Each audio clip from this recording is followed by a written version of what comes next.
Hey guys, what's up? This is Victor at Staten Island Edge, and I want to thank you for joining me today. So, this this little video is a response to my boy Harold at HT's EDC.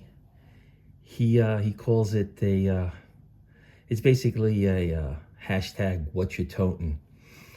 And with this particular one, he's encouraging his peeps, his subs, his friends to carry a modern. It seems like HT's more into the slip joints and traditionals, and I'm all for that. I love them as well. Although he does have quite a collection of moderns, like myself, my passion for the shiny sharp things runs deep. I mean, I'm split right down the middle. I love them both. I love my traditionals, and I sure love my moderns as well. So when he put this out there, I said I gotta jump in on this, and here we are. So let's jump right into this. So for my traditional, my slip joint today, and by the way, for me this wasn't a stretch. I in my left pocket, I would say 9 out of 10 days of the year. Let's be honest. It's absolutely most of the time in my left pocket in a leather slip, something like this. I'll have a slip joint, some type of traditional, and in my right pocket, clipped to my right pocket, I have a modern. That's just the way I do things. That's just the way I carry my knives. So today, in honor of my boy Harold, I did something a little special. I have one of my all-time favorites here. This is a Queen. It's actually a Queen Shatton Morgan. So both companies have a history together. I think, it's funny because I don't know if it was Queen City that took over Shatton Morgan or the other way around. It's confusing. Let me tell you something. And it's one of the fun things also. These companies, these old American knife making companies, they have some some crazy and exciting and interesting history. And somehow, some way, many of the brands that we know and love, they are somehow related. And in this case, Queen and Shatton Morgan. And the relationship wasn't such a wonderful one. It was a little bit tumultuous, where cutlers, knife makers, were actually at odds, and they basically quit and they threatened to start a new company, something like that. And they actually did, but then eventually they went back and bought the company in which they worked at. So I don't have the facts exactly straight 100%, but that's it in a nutshell. Anyway, so here it is. This is, I like to call this a single blade trapper. And I also like to call it absolutely gorgeous. That bone is just beautiful. That is pretty deep, that stag.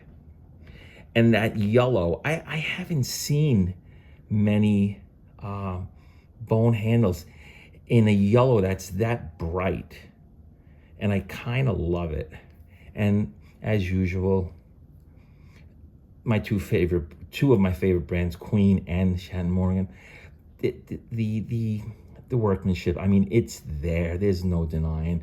It's such a beautiful piece. I could go on and on about this thing. Super, super slicey blade. Nice, solid construction. I mean, look at that. Look at that purchase you could get on that knife. You could do some serious cutting with this bad boy. I mean, I don't put it to that kind of test. I kind of baby a knife like this. Some people hate me for that, but I have other knives. Trust me, I use my knives, but I have other stuff like that. If you know, so if I have to beat a knife up, I have plenty of knives for that. This is not one of them. So anyway,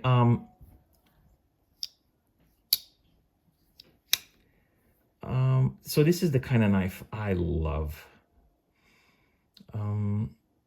And so that's it for that's it on the traditional side. Let me show you my modern for today. And it's another American beast. If you ask me, right here, this is the strongest, beefiest knife you could buy. If you got heavy duty work to do, this is the one with the legendary, and by the way, it's a Demko 8020. This one is with the shark foot blade, that awesome sheep's foot, the modified sheep's foot. And this is in crew wear, which is a killer blade steel. It has it's a tough steel. It's fairly edge retentive. I mean, it holds an edge for a while, and it's, I would say, mediocre in the corrosion resistant. I wouldn't say it's its forte, but all around it's a well-balanced steel, and it's a kick-ass steel. So this one is actually a slim, believe it or not. This is actually a slim. The regular AD20 is significantly, the blade stock is significantly thicker than this. I think this is perfect though. I think it's a perfect blend. Call it what you like. And you know, it's funny, they call it a slim. This is by no means a slim. I mean, it's a chonker. This thing weighs half a pound, no joke.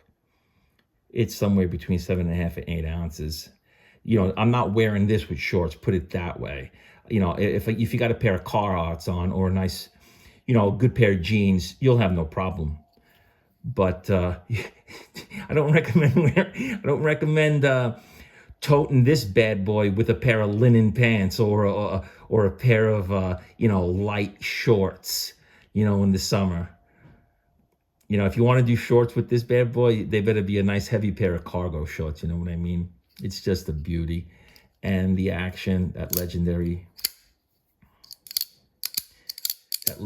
shark lock, which is activated by pulling this lever right here. And it has that distinctive Demko sound. I'm not sure if it's coming up on the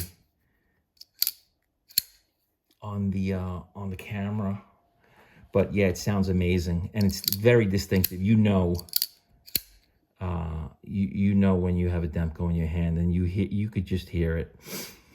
What else? Crew wear, super smooth action, and like I said, if you got some heavy duty work to do, this is your knife. Just wear the right pants. Anyway, guys, if you don't mind, I'd really appreciate if you smash that like button and subscribe. And who knows, I'd like to come back and do some more. I'd like to continue with this little challenge that HT put out there. All right, guys, it's been a pleasure, and hoping to see you on the next one. Have a good